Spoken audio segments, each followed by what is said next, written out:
Bismillahirrahmanirrahim. Assalamualaikum warahmatullahi wabarakatuh. Alhamdulillah wassalatu wassalamu ala Rasulillah wa ala alihi wa sahbihi mawala. Tidak ada hidup di alam semesta ini kecuali berjalan dengan takdir Allah.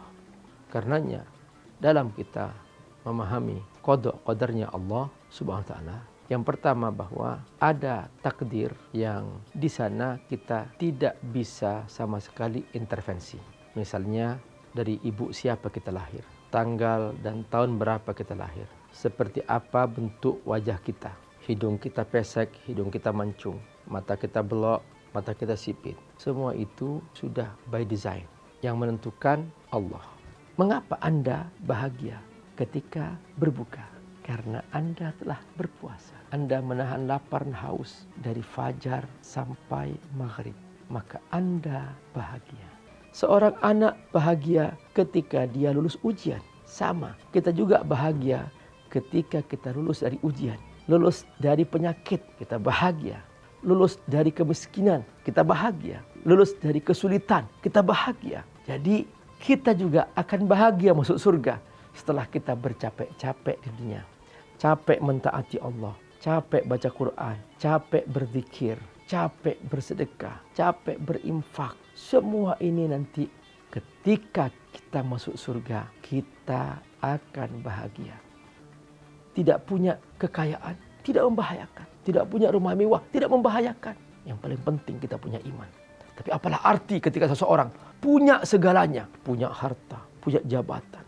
Tapi ketika tidak puas, perhatikan apa yang dia lakukan. Dia masih sibuk korupsi dengan segala cara. Padahal hartanya sudah banyak. Masih sibuk dia korupsi, menumpuk harta dengan segala cara. Perhatikan nama-nama para koruptor. Bukankah mereka orang-orang yang sudah kaya kan? Mereka sudah banyak uangnya kan? Tapi kenapa kok masih korupsi?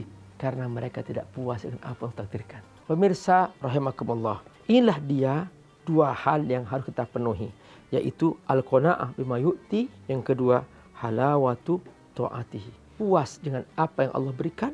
Yang kedua adalah merasakan manisnya mentaati Allah Subhanahu wa ta'ala. Perbanyaklah kita belajar sunnah dan cara hidup Rasulullah sallallahu alaihi wasallam. Jadi kita itu punya panduan jelas. Makanya kita bersyukur, berterima kasih kepada Allah menjadi umat Rasulullah SAW. Semua panduannya jelas, nggak ada yang hilang, nggak ada yang kurang.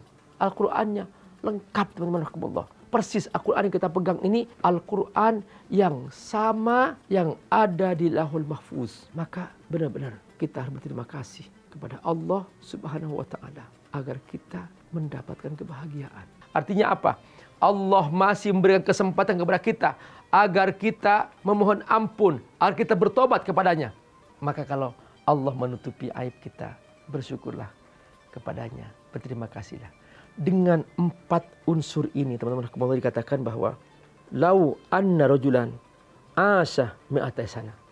Seandainya seseorang hidup 100 tahun, wala ya'rif hadhil arba'ah, tapi dia tidak melakukan hal ini, falaisa syai'un ahaqqu bihi minan nar. Maka orang seperti ini pantasnya masuk neraka. Perhatikan, ya Allah, dia tidak mensyukuri nikmat hidayah, tidak mensyukuri nikmat sebagai umat Muhammad, tidak mensyukuri rizki yang Allah berikan kepadanya, tidak mensyukuri Allah telah mengampuni dosa-dosanya, nggak mensyukuri semua itu, masih kecewa, masih tidak puas, tidak ridho dengan itu semua. Maka orang seperti ini katanya sebaiknya masuk neraka aja.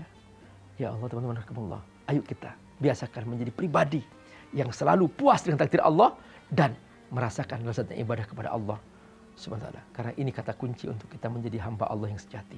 Wassalamualaikum warahmatullahi wabarakatuh.